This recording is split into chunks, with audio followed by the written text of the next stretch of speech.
তই তই তই তই তই আমার 1xBet মামা কই অ্যাকাউন্ট খুলে পেয়ে যাও কোটি টাকার মই। সম্পূর্ণ ভিডিওটি দেখুন আর স্বপ্নের মই পেয়ে ফেলুন কোটি টাকার স্পর্শ। উপরে দেখতে পাচ্ছেন লগ ইন এবং রেজিস্ট্রেশন দুটি অপশন দেওয়া আছে। এখান থেকে রেজিস্ট্রেশন অপশনে ক্লিক করবেন। এই যে রেজিস্ট্রেশনের জন্য অনেকগুলো অপশন দেওয়া আছে, এর মধ্যে ইন ওয়ান ক্লিকের মাধ্যমে আপনি সহজেই রেজিস্ট্রেশন করতে পারবেন। তাহলে ইন ওয়ান ক্লিক অপশনে ক্লিক করবেন। এখানে কান্ট্রি বাংলাদেশ রাখবেন, বাংলাদেশি টাকা বিডিটি থাকবে, নিচে স্পোর্টস এরকমই রাখবেন। তারপর এখানে প্রোমো কোড দিতে হবে যাতে আপনার অ্যাকাউন্ট ফুল ভেরিফাইড হয়। প্রোমো কোডের এই ঘরে লিখবেন BNX। হ্যাঁ বন্ধুরা, BNX এই প্রোমো কোডটি দিলেই আপনি বিভিন্ন পেমেন্ট মেথডের মাধ্যমে 24 ঘন্টায় ডিপোজিট ও উইথড্র করতে পারবেন। প্রতি সপ্তাহে বোনাস সহ অ্যাকাউন্ট খোলার সাথে সাথেই 100% বোনাস পাবেন। এখানে BNX এই প্রোমো কোডটি লিখবেন। কোনোভাবে ভুল করলেই আপনার অ্যাকাউন্ট পুরোপুরি ভেরিফাইড হবে না। প্রোমো কোড দেওয়ার পরে নিচের খালি ঘরগুলোতে টিক দিয়ে এই সবুজ বাটনে ক্লিক করবেন। আপনার সামনে যদি এরকম রোবট ভেরিফিকেশন চায় তবে তা সফলভাবে করে দিবেন। তারপর কিছুক্ষণ অপেক্ষা করলে দেখবেন আপনাকে আইডি আর পাসওয়ার্ড দিয়ে দিয়েছে। এই আইডি আর পাসওয়ার্ডের অবশ্যই স্ক্রিনশট নেবেন অথবা কোথাও লিখে রাখবেন। এগুলো খুব যত্ন সহকারে সংরক্ষণ করবেন। তারপরে নেক্সট বাটনে ক্লিক করে লগ ইন অপশনে ক্লিক করে অ্যাকাউন্টে লগ ইন করবেন। এখন অ্যাকাউন্ট ভেরিফাইয়ের পালা। এজন্য নিচে মেনু বাটনে ক্লিক করে উপরে ইউজার আইডিতে ক্লিক করলে এরকম একটি পেজ দেখতে পাবেন।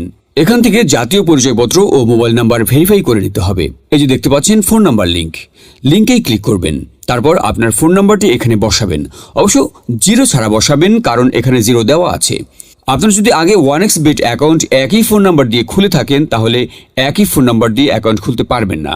তাতে নতুন একটা ফোন নাম্বার লাগবে। ফোন নাম্বার বসানোর পর নেক্সট অপশনে ক্লিক করে সেন্ড কোডে ক্লিক করবেন। দেখবেন আপনার ফোন নাম্বারে একটি কোড আসবে। ওই কোডটি এখানে বসিয়ে নিচে কনফার্ম অপশনে ক্লিক করে দিবেন। এই যে দেখতে পাচ্ছেন আমাদের ফোন নাম্বারটি অ্যাক্টিভ হয়ে গিয়েছে। এখন ফিল ইন পার্সোনাল ডাটা এখানে একটা ক্লিক করবেন। এখানে আপনার জাতীয় পরিচয়পত্রের তথ্যের সাথে মিল রেখে সব তথ্য পূরণ করবেন। এখানে আপনার নামের প্রথম অংশটি লিখবেন, তারপর এখানে আপনার নামের শেষ অংশটি লিখবেন, তারপর এখানে আপনার জন্ম তারিখটি লিখবেন। প্রথমে সাল, তারপর মাস ও তারিখ লিখবেন। প্লেস অফ বার্থ অর্থাৎ আপনি কোথায় জন্মগ্রহণ করেছেন তা লিখবেন। তারপর রিজন সিলেক্ট করে এখান থেকে বাংলাদেশ সিলেক্ট করবেন। তারপর সিটিতে ঢাকা, রেসিডেন্স অ্যাড্রেসে আপনার জেলাটি লিখে দিবেন। ডকুমেন্ট টাইপ সিলেক্ট করে এখান থেকে জাতীয় পরিচয়পত্র সিলেক্ট করবেন। এখানে সিরিজের ঘরে 1 লিখে দিবেন। ডকুমেন্ট নাম্বারের এখানে আপনার জাতীয় পরিচয়পত্র নাম্বারটি বসাবেন। আর আপনার যদি জাতীয় পরিচয়পত্র না থাকে তাহলে এখানে আপনার মোবাইল নাম্বারটি বসিয়ে দিবেন, কোনো সমস্যা হবে না। তারপর এখানে ডেট অফ ইস্যুর জায়গায় জাতীয় পরিচয়পত্রের উল্টো পাশে দেখবেন ডেট অফ ইস্যুর ডেট দেওয়া আছে, ওইটা বসিয়ে দিবেন। তারপর এখানে ইস্যুড বাই এর জায়গায় বাংলাদেশ গভর্নমেন্ট লিখে দিবেন। তারপর সব ঠিক থাকলে নিচের এই কনফার্ম বাটনে ক্লিক করে দিবেন। একটু ওয়েট করুন। এই যে দেখতে পাচ্ছেন অ্যাকাউন্ট ভেরিফিকেশন সাকসেসফুল হয়েছে। এখন এখানে ডিপোজিট করবেন কিভাবে তা দেখাচ্ছি।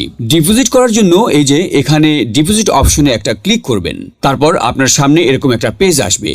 এখানে বিভিন্ন পেমেন্ট মেথডের মাধ্যমে ডিপোজিট করতে পারবেন। তো আমি আপনাদের দেখিয়ে দিচ্ছি কিভাবে এই পেমেন্ট মেথডের মাধ্যমে ডিপোজিট করবেন। তো এখানে এই পেমেন্ট মেথড অপশনের উপরে ক্লিক করবেন।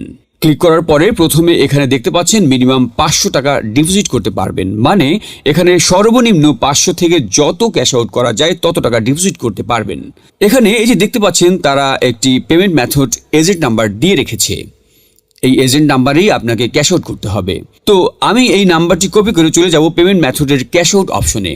তো দেখতে পাচ্ছেন আমাদের ক্যাশ আউট সফল হয়েছে। এখানে দেখতে পাচ্ছেন ক্যাশ আউট করার পর তারা আমাদের একটা ট্রানজাকশন আইডি দিয়েছে। এখান থেকে এই ট্রানজাকশন আইডিটি কপি করে চলে যাবেন সেই আগের অপশনে। যাওয়ার পর এই যে উপরে আপনি যত টাকা ক্যাশ আউট করেছিলেন তা লিখবেন। তো আমি যেহেতু 2000 টাকা করেছি তাই 2000 টাকা লিখলাম। তারপর আমরা যেই ট্রানজাকশন আইডি কপি করে এনেছি সেই ট্রানজাকশন আইডি এখানে বসাবো। এরপরে পেমেন্ট মেথডের ওয়ালেট নাম্বার, মানে আপনি যে পেমেন্ট মেথডের মাধ্যমে ক্যাশ আউট করেছিলেন সেই পেমেন্ট মেথডের নাম্বারটি এখানে লিখে দিবেন। এরপরে নিচে কনফার্মে ক্লিক করে দিবেন। কনফার্মে ক্লিক করার পর আপনাদের সামনে ডিপোজিট সাকসেস নামে এরকম লেখা আসবে।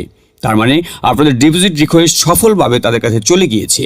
তারপর 5 থেকে 10 মিনিট পর দেখবেন আপনার অ্যাকাউন্টে টাকাটা যোগ হয়ে গিয়েছে। তো ভিউয়ার্স, আশা করি পুরো বিষয়টি বুঝতে পেরেছেন। এখন আপনি নিজেই বেট প্লেস করে ইনকাম করুন লাখ লাখ টাকা।